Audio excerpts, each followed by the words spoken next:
Then let me start. Welcome everybody. I'm Philipp Rudo. I'm software engineer for Red Hat, and I'm working on the kexec and kdump team. And yeah, while working on kdump, I sometimes, or I find it pretty frustrating because some tools are pretty old and have, in my opinion, a fundamental flaw in the design.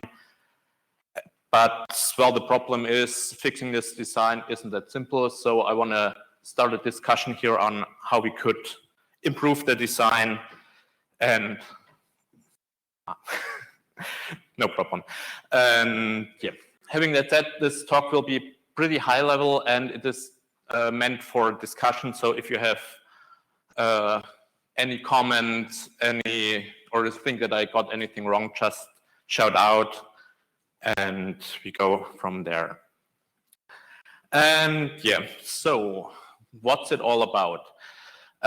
You probably all know kdump and most likely have used it in some way or the other. So just a quick recap for those who didn't. Kdump is a mechanism for dump debugging or post-mortem debugging. So it's including, or it is based on kexec, but it also has a big user space part in it.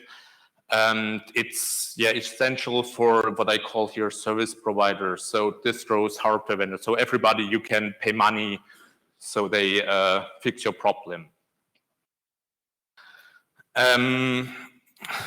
Within this mechanism, there are two tools which are quite essential and supported by, I think, every major distro.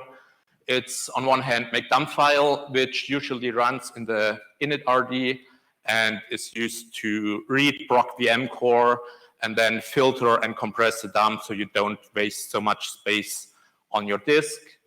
And the second tool is crash, which then reads the dump, well, does all the analysis, presents you the data in a human readable form. So one is the dump creator and one is the dump analyzer. Those two tools, as said, are pretty well established, are around for many, many years and supported by major distros. So what's now the problem with those tools? And well, I think the problem is, or has three parts. One, they need to parse the unstable KABI to work because, well, when you need to translate an address, you need to know where the VMA areas are.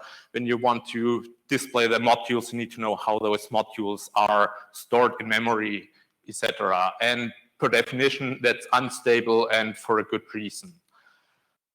Second part of the problem is, well, both tools are pretty old. I'm not 100% sure when they all got about, but for crash, I'll show you on the next slide. It's before I started using Linux, definitely. And the last part is, well, both tools try to be backward compatible. So you can debug any kernel with the latest tool. But that means, of course, when you have to parse the unstable KABI, the tools need to know all parts of this unstable KABI, which means all the history of the kernel will pile up in those tools. And because they are old, or already quite a lot of history has piled up. And that is a fundamental problem, which isn't that simple to fix. So how bad is it? Here from Crash, there's this very great quote: "One size fits all. The utility can be run on any Linux kernel version dating back to 2.2.5-15. Well, -15 hints it was some distro kernel, so not upstream, but upstream 2.2.5 was released on March 29th, 1999. Back then I was 11 and in high school, and yeah, definitely hasn't used Linux before. And now when I'm working on those tools, I'm supposed to know all the history back to this version, which doesn't work out. Make dump file is a little bit better. There's the oldest version is, I think, 2.6.15, but still not very recent. And of course, this history causes bugs because you never really, you don't have all the history in mind, and you don't have a way to test all the kernels with your test or with a change you want to provide upstream. One bug that I want to just point out here was reported last summer. It's basically on memory management, so how the mem section is traversed in sparse mem extreme, and originally, or the change that introduced the underlying problem was included in September 2017, and it's basically just a type change from an array to pointer to an array. While this was, first fixed in the kernel as well, or fixed in quotes, because this so-called fix caused more problems, in my opinion, than it solved. Then there was also a fix in make-dump file to handle this change. But then as time progresses, there was a lot of change in the memory management, especially in the memory hot plug area. And then in the end, there was also a kernel bug. And this kernel bug needed treatment in make-dump file as well. The problem here is that, the bug was, of course, fixed in the kernel, including stable, but as the bug also made it into the distros, make-dump file needed a workaround for this bug. And it was about 2 years after the original change was introduced. This workaround then introduced a bug in make-dump file that caused dump corruption on S390, which is, bad. Luckily, it's a rather rare code path that was hit here, so it took another 1.5 years to this bug to be reported. So we are just looking at about 3-4 years of history here, but already this was extremely hard to fix because, as said, memory management isn't that trivial to understand, and in addition to that, memory management or the memory hot plug reworks just made the code look completely different. When you're now, from an outsider, try to understand the code plus all the changes made in the last years, it's basically impossible.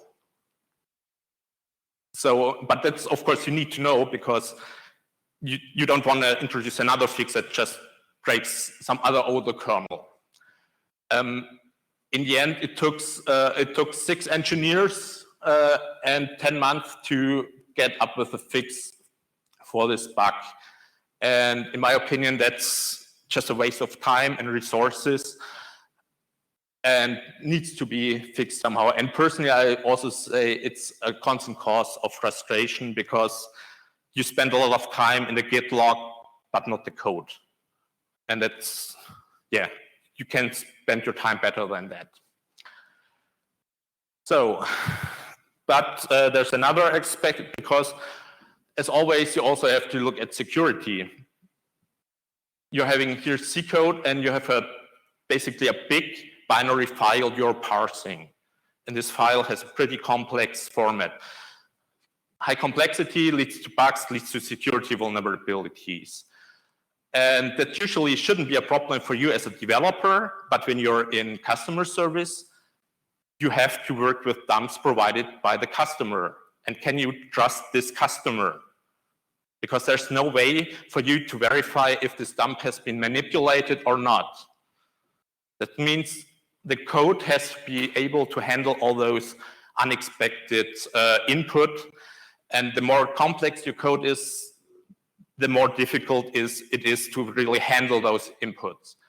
And the problem is also when you have complex code or a very complex format, you cannot really use a fuzzer because you need to give the fuzzer hints on how your data is structured, but you cannot really do that when you have multiple versions of it. So this is also, I think, one of the aspects which is quite often missing, because when you look at most of the code in the debuggers, so not only make dump and crash, but also other examples, they most of the time expect the data they receive to be the data the kernel has, but they don't expect the data to be somehow different. And you always see that also when there's some memory corruption hitting the wrong space. So what do we need to do? Of course, well, we need to find ways to reduce the complexity of those tools, and to find a way how not to accumulate more and more history. What options do we have? Well, when you go back, we had 3 parts of the problem. One was the unstable kABI. So most obvious, just switch to a stable kABI, which of course for the debugger is perfect. You only have to support one version that never changes, and all the problems are, pushed to the kernel developers and don't bother the debugger. But I think that has been discussed, and many people found it not to be good, and so this won't happen. Next option was, or next part of the problem was, those tools are pretty old, so nobody uses 2.2.5 anymore. Why not just switch to a newer, more recent version of the kernel to support as minimal version? So yeah, or as others call it, just clean up the fucking code. But it sounds simple in the first place, but where do you do the cut? When I ask you people here in the audience, it's probably, or I get a completely different answer on what is an old kernel compared to what people use in the field. Because when we, for example, look at Red Hat, most of the people are still on RHEL 7. So it's a 3.11 kernel. Shall we, respect them and still support a 3.11 kernel? But then we have a lot of work for barely any benefit. And if we go to something much more recent, you suddenly have problems like, okay, distros need to know which tool version you can use with which kernel version. You need to discuss things like critical bug fixes. You need a stable process, etc., etc. So it sounds pretty simple and straightforward, but actually it's not that simple when you think about it. So let's go to the third option. We had that's backward compatibility. Why not just break this? So it's basically a mixture of option 1 and option 2. Just, clean up all the old stuff except for the very, very new one, or the Linux master. Because the big advantage here now is you're back to only support one version of kABI. You have a direct mapping between kernel code and tools code. And you can, and when there's some disagreement, the kernel is right. So no history, nothing you have to worry about. Of course, this still leaves all the problems I've just discussed for the distro, because, well, they now have to learn how to handle different tools versions with different features, etc., etc. But what the big advantage is, when we really only support the latest and greatest kernel version, why not just move all the tools into the kernel tree and maintain them in the tools directory there? Because once we did that, we have many problems already solved. The distros know how to backport kernel patches. We do have a stable process, etc., etc. So all the experience and all the tooling and everything that has been done for the kernel, we can simply reuse in those tools. So, well, let's take a better look at this option, because at least for me, that's the most promising of those three.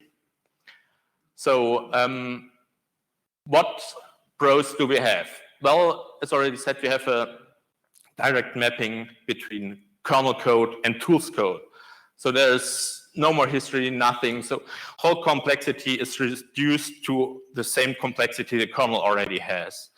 And this, of course, makes it a lot easier for all the testing and automation, because experiences, for example, that when you have a bug introduced upstream, so or a regression introduced by some kernel change upstream in one of those tools, the same bug will be introduced or reintroduced once this kernel change is backported in the distro, which is quite annoying, because this then holds up all the people working on the distro kernel until there's a fix in those tools.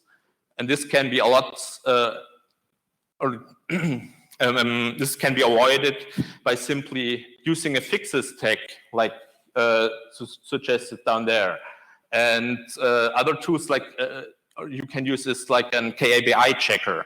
So when you only have one version of the KABI to support, you can extract like all the symbols you're relying on and check, okay, have they changed? And with that, you get an early heads up within the development process, maybe even within Linux Next, to get a heads up, hey, something changed, go look at it. This isn't impossible at the moment, and with that, it takes sometimes extremely long till those bugs are found, or those regressions. And with that, of course, bugs propagate into the distros, etc., etc. And yeah, as already said, we have well-established processes and tools as well upstream and downstream. So we don't have to reinvent the wheel for the same problems the kernel already has. Yeah.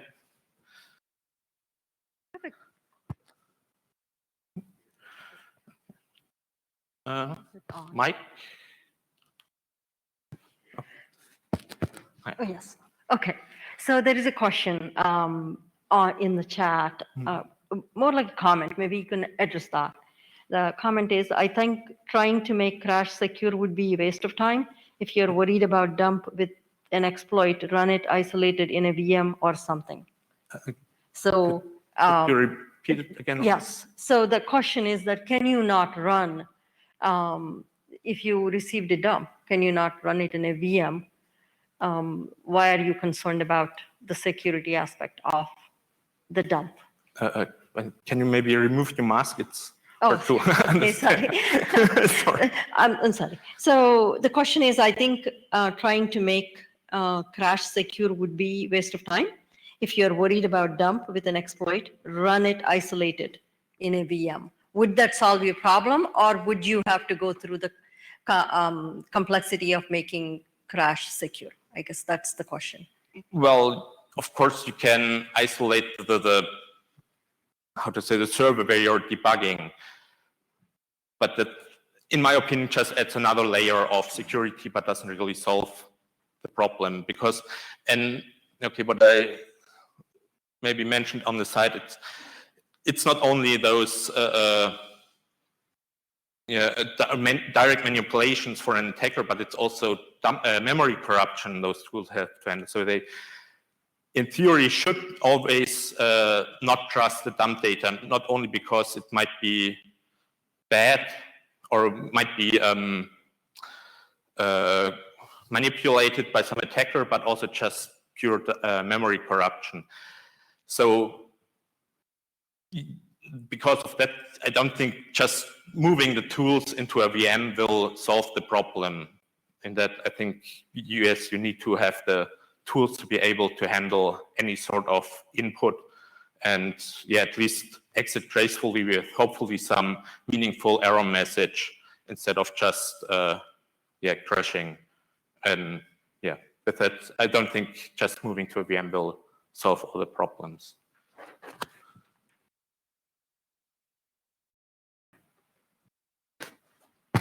Yeah, I have a question. I think for kdump file, it's very okay to move it into the kernel tree because you dump with the current kernel version. However, for crash, a lot of time the crash dump are analyzed in a different machine, which may run a different version of the kernel. So that means that you for those machine that analyze dump, you need to have multiple versions of crash install and intelligently pick the right one to use for analyzing the dump. Yes, you would.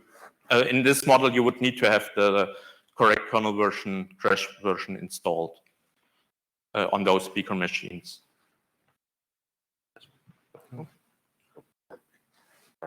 So, if I remember correctly, crash, the source code was embedding the whole GDB source code. So how would that work with putting all that in the kernel?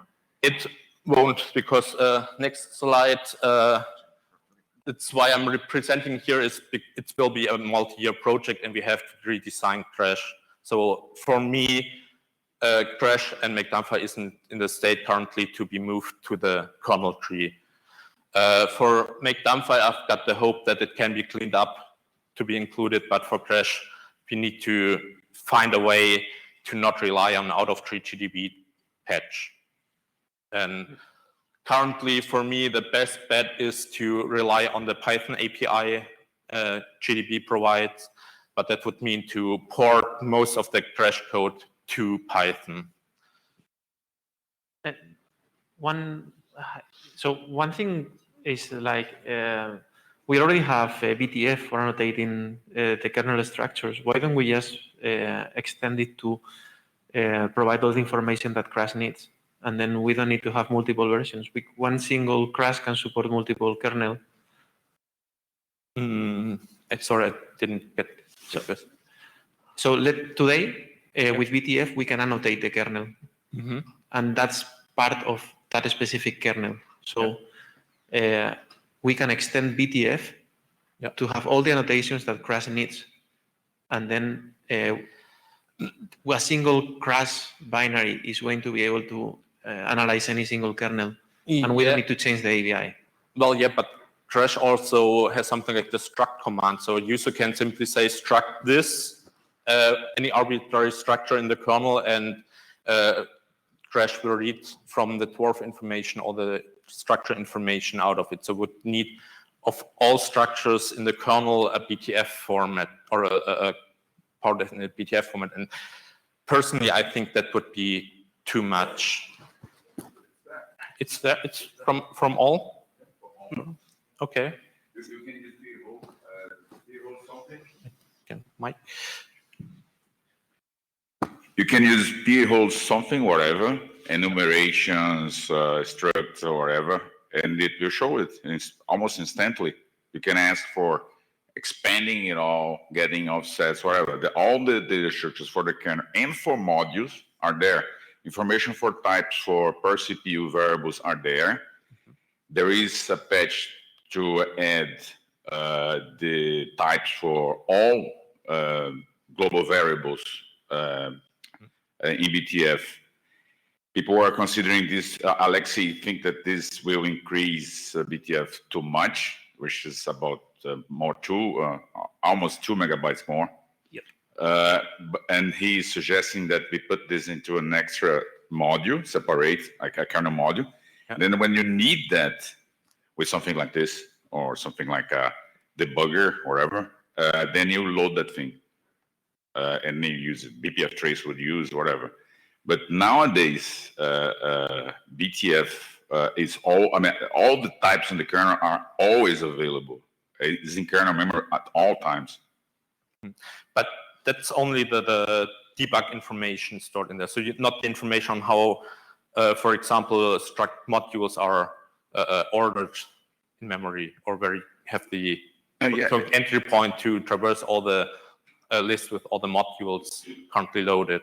I mean, you can. I mean, for that you have kernel data structures already. I'm talking about only the struct layout where they are. Oh, here I have a memory. I have a variable. I want to dump it. Yeah, it's all there. You have even printf like that. You have print k that you say something like, use the BTF information and print it. Yeah, it's there. It's there already. Okay. So along with that, there are debuggers that actually already do support BTF for the type info. Dragon is one example that is very similar to Crash, and it can already, well, it cannot in a released version do it, but there are already implementations out there for using BTF. And they also, for your concern about finding data structures, finding globals, things like that, you can use KLSIMs. The kernel's crash dump in 6.0 is getting all the information necessary to find the KLSIMs table, and then from there, you not only have a symbol, you not only have BTF, but you have a symbol table. So a lot of the things you need to do to read through a kernel are available. Okay, yeah, but that only solves the part of the problem in finding those symbols and getting the debug information, but not on how they are stored in memory and how they are ordered. And this is the KABI where problem, page tables, things like that. I understand there's more. Yeah. But let's extend BTF to have that information that you need. But I think that discussion is orthogonal to where the tool should be. I agree that the tool should be in the kernel tree. I think that makes perfectly sense. But yeah, I will. There's a lot of use cases where you have a lot of kernels and you don't want to have a crash that's 6.5.1.22.3 because it's not that you're going to need one per kernel. You're going to need one per specific version, a specific patch set per vendor. So, and that I don't think that can scale. Yeah, that's one of the problems I see as well. But at least in my opinion, when you, for example, take an approach like perf and you have a separate package for your debugging tools and you just install them and maybe have a wrapper script provided by the distro, this is you can handle this, in my opinion. So it's not really, yeah, when you really have to type the whole path, the whole version and everything, it's not user-friendly, but it can be made more user-friendly, in my opinion. It's because we need to figure out who is going to consume this. So in one hand, you have the users, which this is great for them, but most of the time, who needs this is corporation when you need to trace a lot of data. So in Chrome OS, we are also considering using enabling kdump for our notebooks, and it's a completely different use case because we don't have that much memory as a server, so we cannot just place 256 megabytes, save 256 megabytes for having our kernel crash. So instead of that, what we are looking is a tiny kernel that the only thing it's doing is fetching the dump, put it in memory, and rebooting the machine. And when we are doing that, we have already identified a couple of things that could be in the kernel to make it stable, as you are saying. That will be great. So maybe we can have that discussion later. So I had one quick comment here about just sort of a practicality issue, which is realistically speaking, most of the distros that are, for example, looking to deploy 5.15 LTS into a product will probably be doing so in the next quarter or two. And so we may start finding problems with parsing the 5.15 LTS KABI when the 6.0 LTS is already out. And so it may end up being that you will end up having to direct apply a lot of fixes for the crash examination tool for 5.15 a year or two after, right? And there'll be fixes that have to go straight to the stable kernel because the 6.0 kernel is for the 6.0 KABI, and the bugs that are being discovered only show up once the distro customers are using the distro kernel, which is 5.15 based, which might be a good year after 5.15 has been released. That's not an insurmountable problem, but it's a little bit different than, say, perf, because perf tends to be used much more by developers, so you find the bugs early. Whereas with Crash, I predict you will find a lot of the bugs a year or so after the LTS kernel is released. So something to think about. Yeah, no, that's a fair point. But again, why I was proposing this here now is is it better to have this delay, or is it better to pile up more and more history and have, in the end, an unmaintainable project?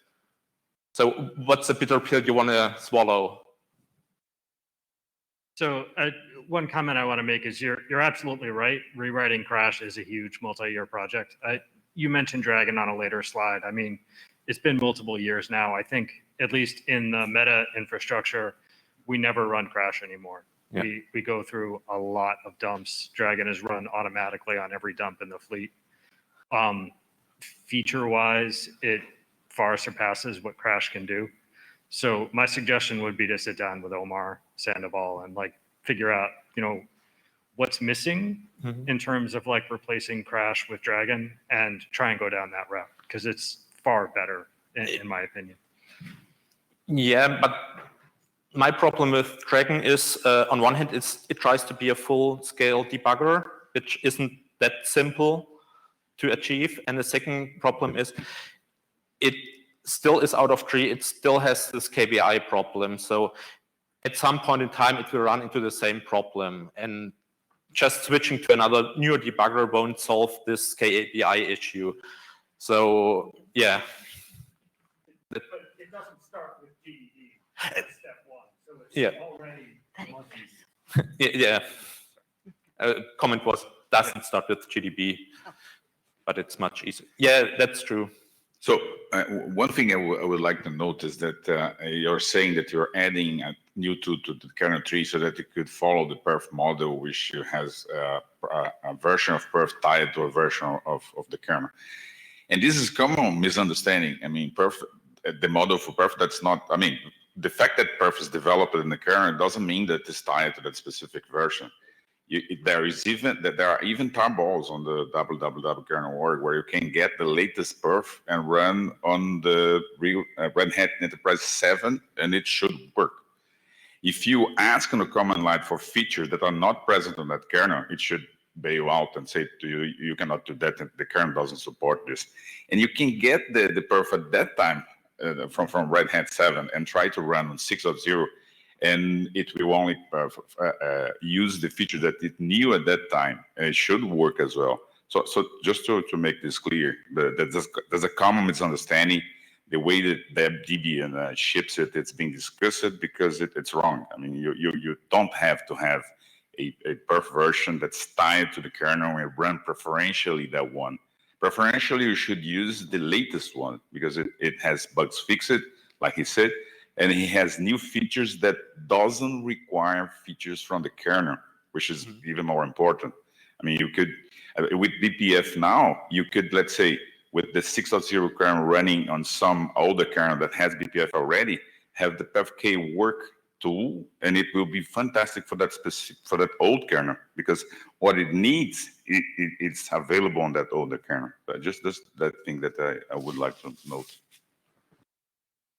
Okay, I was wondering if you know about Crash Python or if you checked it out, because that's what we started at SUSE some years ago, but it didn't get lots of manpower behind it so far. But it's the idea that you extend the Python API of GDB. That it's based on a patch set that's originally by KRM, I think, and it's not so big. It could be upstreamed, and we didn't, as you say, it's a huge effort to replace all of the Crash functionality. So what we have been doing is that if we need some subsystem specific extension to do so automated analysis, we write it there, and we use the old Crash tool for other debugging, and it's been really helpful to have it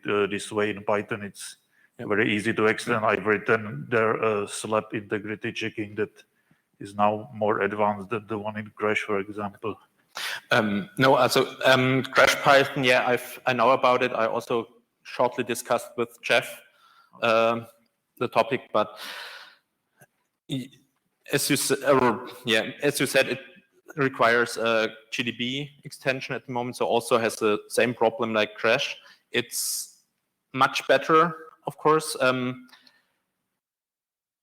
my problem at the moment is that at least in the latest version of Crash Python, it moved some code from the Python code to GDB itself. So it speeds up performance, but that spreads out all the, the internal kernel knowledge over more and more projects and doesn't combine it in one. And yeah, that's my main problem. But to be honest, the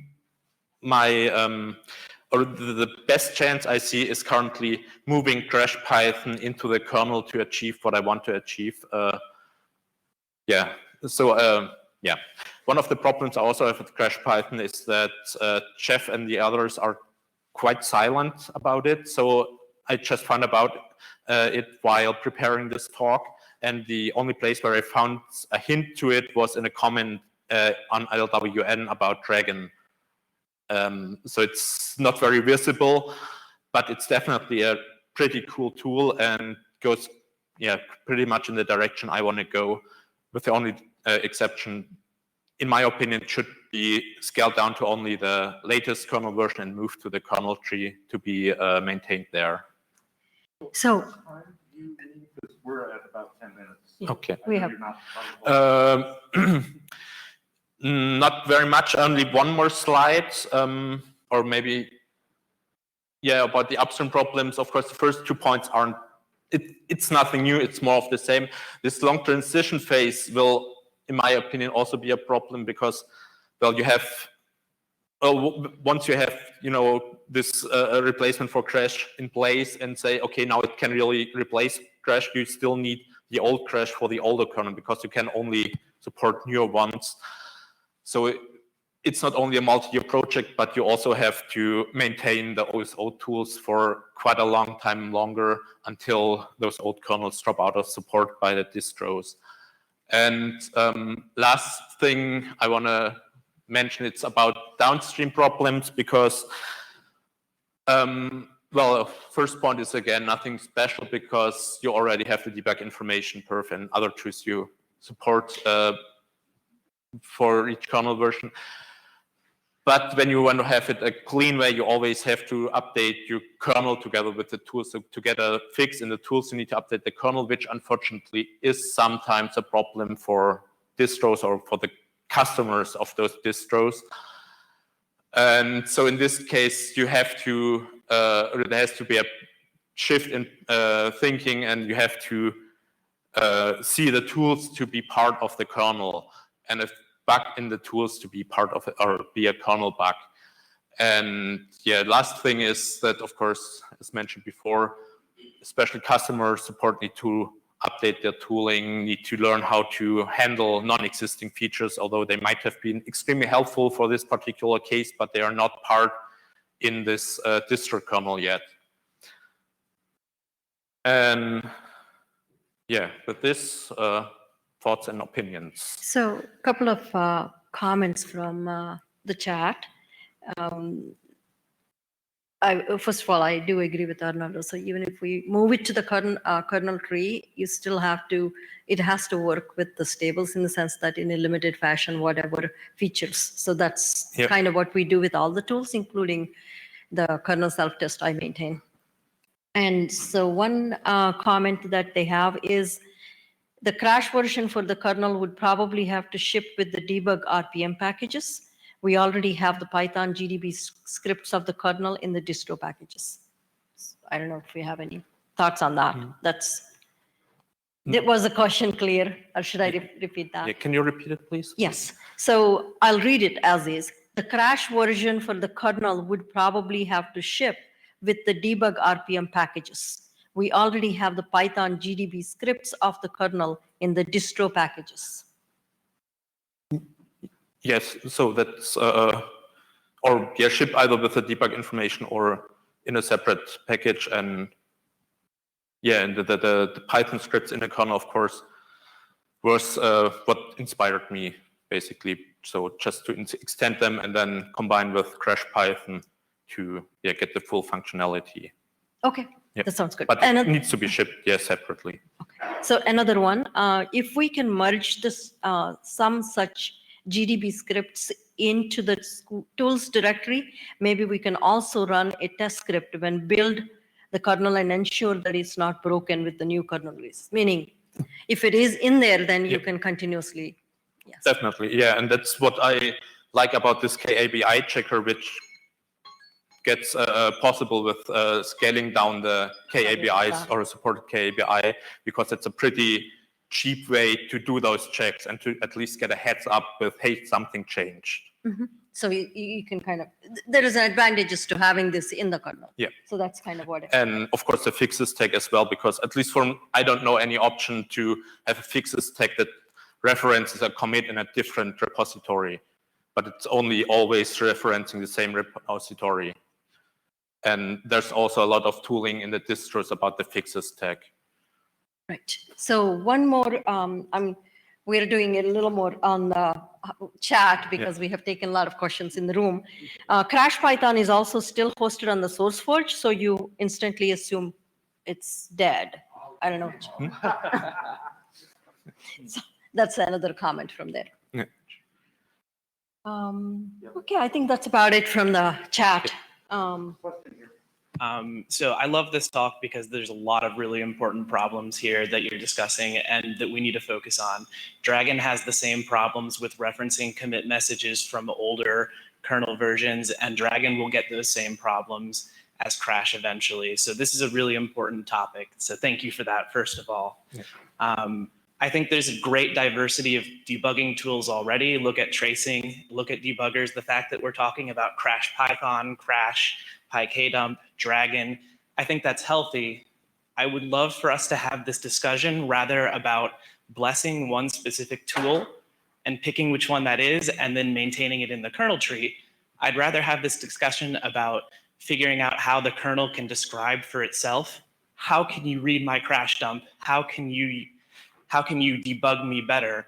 And then let all of the tools handle these questions about, you know, okay, which versions of the kernel do I support? I'll support all stable versions. I'll support all rel-oriented kernels, whatever they want to do, and let them have the choice to go from there. I think I would love to have a discussion about making the kernel more self-describing and making it easier for all of the tools to do this, to read their crash dumps better. A time check, 2 minutes. Yeah, I'm fully with you. So this is one solution I see, and at least for me, the easiest solution when you want to stay with this one tool. But yeah, other solutions are welcome.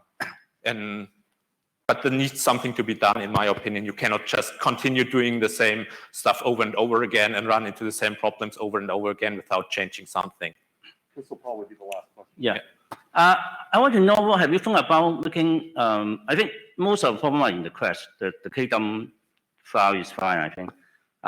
For the crash, have you think about making it more modular in the sense that you define an internal stable API, and then you have high-level function and low-level function. The low-level function will be dependent on the kernel version, so you only need to modify the simpler low-level function for different kernel version instead of making changes that spread across the whole tools. Yeah, the problem about this is that Crash isn't designed for that. So you had to completely redesign Crash, and I think Crash Python goes pretty much in this direction. But yeah, would be, of course, preferable to just have different modules and you only test, or you test those modules and verify those modules that they work with your kernel. Or did I get your comment correctly? Yeah. That is the point. So you have a set of simpler function that progress with the kernel, and then the majority of the high-level code remain more or less the same. Or you can add, of course, you can update it to add new functionality. Okay. So you define an internal stable API between your high-level function and your low-level function. So we're out of time. Yeah, so maybe we can continue the conversation in the hallway. Yeah. Okay. Would be great if that would work, but I think at least it's better than today, but it will also have its problem because this high-level API will also always have to somehow reflect that down or the low-level ABI, so that you will run into problems from time to time, but it will be better than today. Yeah. Okay. Thanks very much.